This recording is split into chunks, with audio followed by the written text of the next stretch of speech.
तो जो repent of word है, रिपेंट उसका मतलब होता है पछताना, ठीक है। पछताना या फिर इसी को पश्चाताप भी बोलते हैं, पश्चाताप करना, मतलब पश्चाताप भी बोलते हैं इसको, जो पछताना होता है सीधा सीधा, ठीक है। जो रिपेंट का मतलब होता है पछताना, और रिपेंट के बाद एक ही फिक्स वर्ड आता है, वो है ऑफ, ठीक है। रिपेंट के बाद एक ही वर्ड आता है, वो है ऑफ। जो रिपेंट है उसके बाद रिपेंट वर्ड है, उसके बाद एक ही वर्ड, मतलब जो रिपेंट वर्ड है उसके बाद एक ही प्रीपोजिशन आ सकता है, अगर आएगा तो वो आ सकता है ऑफ, मतलब आएगा और आ सकता है क्या, आता ही है।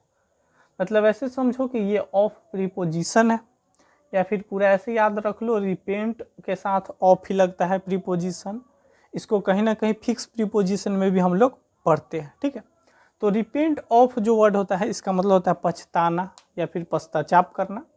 जो रिपेंट ऑफ है इसका मतलब होता है पछताना या फिर पश्चाताप करना, कहीं ना कहीं रिपेंट ऑफ मतलब पछताना या फिर पश्चाताप करना, ठीक है। तो इसके दो एग्जाम्पल है, 2-3 एग्जाम्पल है। इसका मतलब देखेंगे तो ऑटोमेटिक पूरे अच्छे तरीके से क्लियर हो जाएगा कि ये मतलब एक्चुअल में क्या हो रहा है। रिपेंट ऑफ मतलब पछताना या पश्चाताप करना, और उम्मीद है कि केवल इतना ही से आपको क्लियर हो गया होगा। रिपेंट ऑफ मतलब पछताना या पश्चाताप करना। तो इसको और थोड़ा डिटेल में एग्जाम्पल के साथ देख लेते हैं। जैसे 3 एग्जाम्पल है। पहला है I repented of my mistake, second है she often repents of after getting married, I will repent, you will repent of one day और लेटर, ठीक है। तो इसका जैसे जो पहला है I repented of my mistake, तो इतना तो समझ में आ रहा है कि रिपेंट होता है, इसके बाद आता है हमेशा ऑफ, और ये पास्ट फॉर्म हो गया तो उससे मतलब नहीं है। जब भी होता है चेंज तो फर्स्ट वाले वर्ड में चेंज होता है, पेयर वर्ड में। जैसे टेक टी के जगह पे took T, taken T, sing a song का सांग ए सॉन्ग, संग ए सॉन्ग, संग ए सॉन्ग, उस तरीके से। तो वो बाद में समझ लेंगे, ठीक है। अगर आपने पहले ध्यान दिया होगा तो पहले रिपेंट ऑफ का मतलब हो जाता है पछताना या फिर पश्चाताप करना, ठीक है। जैसे फर्स्ट एग्जांपल है I repented of my mistake, मतलब मुझे अपने मिस्टेक पर, गलती पर पछताया। मैं अपने गलती पर, अपने गलती यानी मिस्टेक, मैं अपने गलती पर रिपेंट किया, पछताया,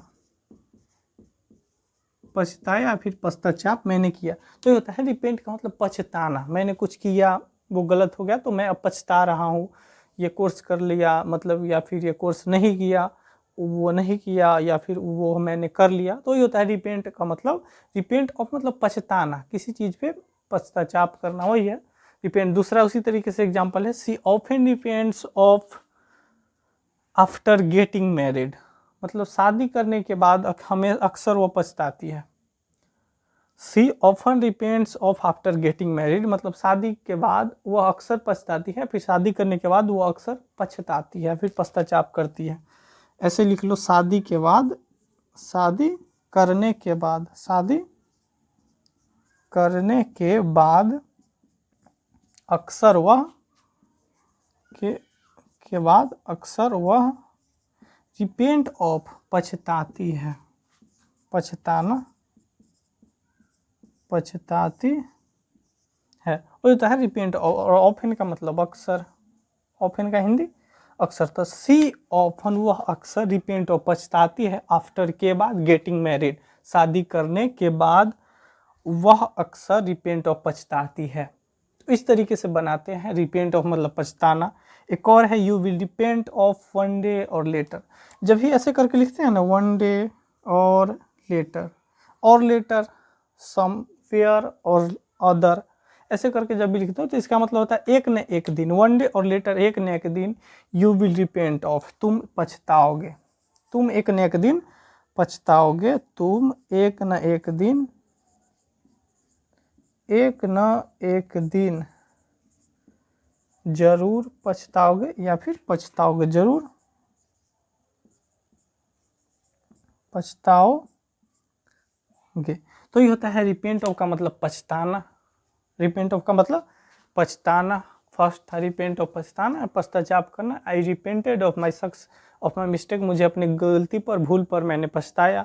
सेकेंड है she often repents of after getting married, वह अक्सर शादी करने के बाद हमेशा अक्सर, हमेशा नहीं, वो अक्सर शादी के बाद पछताती है।